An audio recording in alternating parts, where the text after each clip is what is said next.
and welcome to my channel, or back to my channel, The Disability User Experience.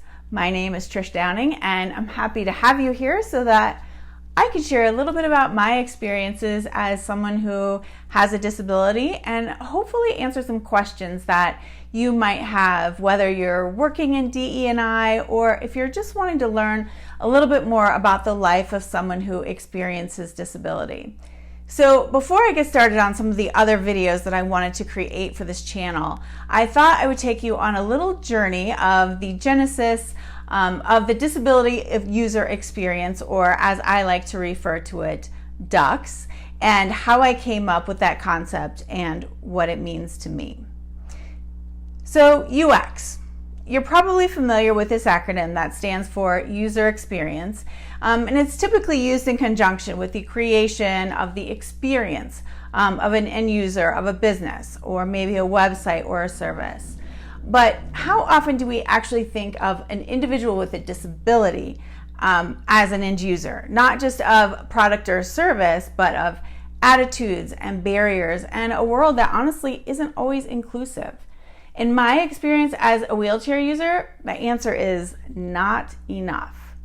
So if you read the title of this video and thought, what does DUX mean? I thank you for taking the time to find out, because it's only fitting for me to have DUX representing this term, because the inspiration for this video is water, and ducks like water, and so do I. As an individual with a disability, the disability user experience sets the tone for every business I visit, every interaction I have, and the constant reminder that there are always going to be things I can't do. Not because I physically can't do them, but because the disability user experience often isn't considered. I created my DUX model during the pandemic, when a lot of health clubs were working to figure out how to safely accommodate their guests. And I'm a regular swimmer, so after the shutdown eased, I was dying to get back into the pool. But little did I know that it was going to be so incredibly difficult. Normally, I would just go to my local Y, where I was a member and I had been for years, because it was accessible, user-friendly, and I enjoyed swimming there. But unfortunately, due to the staffing issues they had ceased all of their evening hours, so my daily work schedule didn't allow me to utilize that facility. As a result, I tried another facility. And this is where things got interesting, because this facility is one that doesn't have a single swimming pool, but has individual infinity pools, which a swimmer can rent on an hourly basis. And it's actually a great place to train, and they cater to lessons and competitive swimmers, so it was really perfect for me. But the problem was they didn't have a lift for wheelchair users, and the pools are about 5 feet high. So I'd been there before, and I called the owner prior to my visit, hoping that he had installed a lift since I'd last visited some 10 years and one location ago. But I got the answer I actually expected. We don't have a lift, but we can carry you up the stairs and get you in the pool. Well, as a wheelchair user, I find these words to be like fingernails on a chalkboard. Oh, no worries that we don't have an accessible entrance or an elevator or a lift. We can just pick you up and carry you. Now, I was desperate for a swim, mind you, so I went through with it.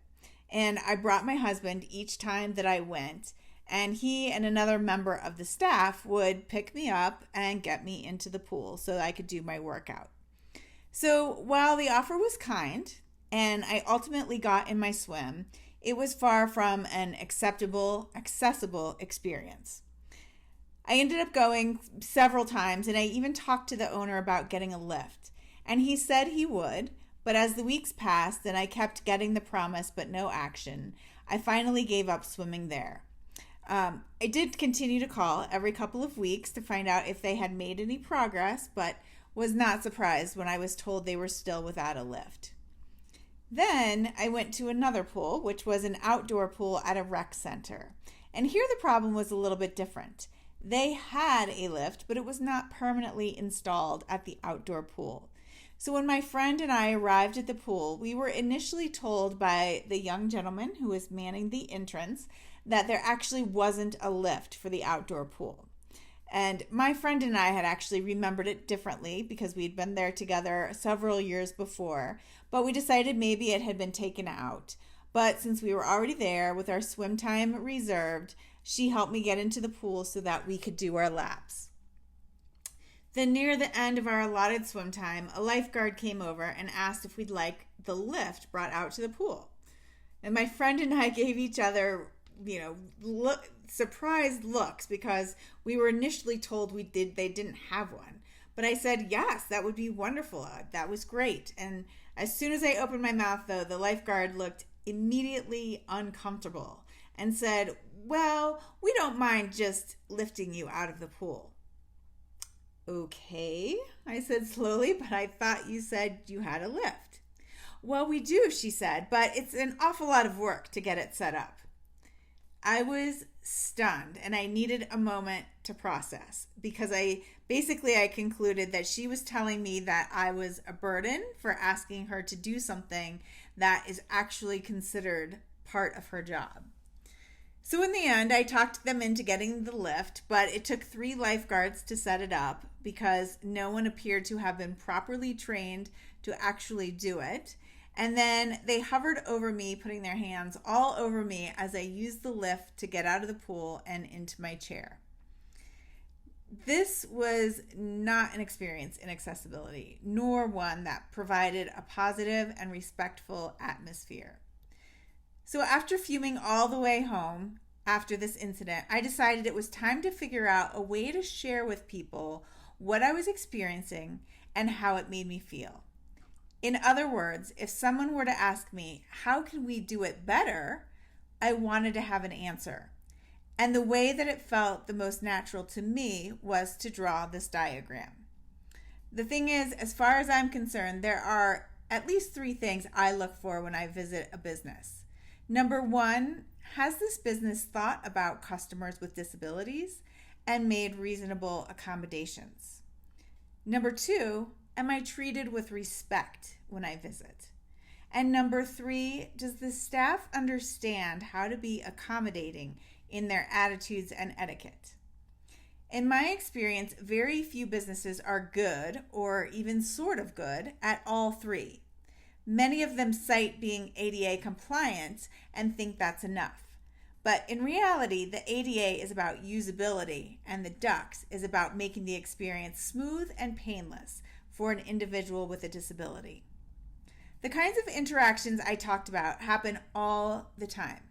In fact, I'm not sure why I still manage to get surprised anymore, but I think it's because I'm typically an optimistic person and I convince myself each time that someday things will change. But they don't. In 23 years of using a wheelchair, these are common challenges I experience in so many places. As a result of my pool experiences during COVID, I pondered what needed to be said and done and what information needed to be passed on to managers and directors and customer service staff, employees in all kinds of establishments. So instead of getting mad or pushing my wheelchair away fuming, I wanted to be productive and come up with tips to educate others on what, to me, constitutes disability friendly. So the next time you wonder if your ducks are in a row, please think about these following questions. Do I have equipment for accessibility in my place of business? Have my employees been trained on how to use it? Is it regularly maintained so that it works when it's needed? Does my staff treat people with disabilities as a burden or a valued customer? And is my business accessible both physically and digitally? Is it evident that I have thought about people with disability in physical layout, policies, and attitudes in my business? And am I open to suggestions for improvement? Will I make the effort to improve? If any of these questions are unknown, the advice I typically give is just to ask. Reach out to the disability community. Ask yourself, have I ever personally invited a wheelchair user to my establishment to venture around to find out what is accessible and what's not? Or have I had my website browsed by a consumer who requires digital accessibility? As I navigate my everyday world, the one thing that would immediately improve my user experience is if someone would simply ask, how is our accessibility? Is there anything about our business, our building, our services, our product that could be improved? You might be surprised at the answer and may even get some pretty innovative ideas. After all, you're asking a person who, in the very process of living his or her day-to-day life, must continually adapt and innovate simply to get by.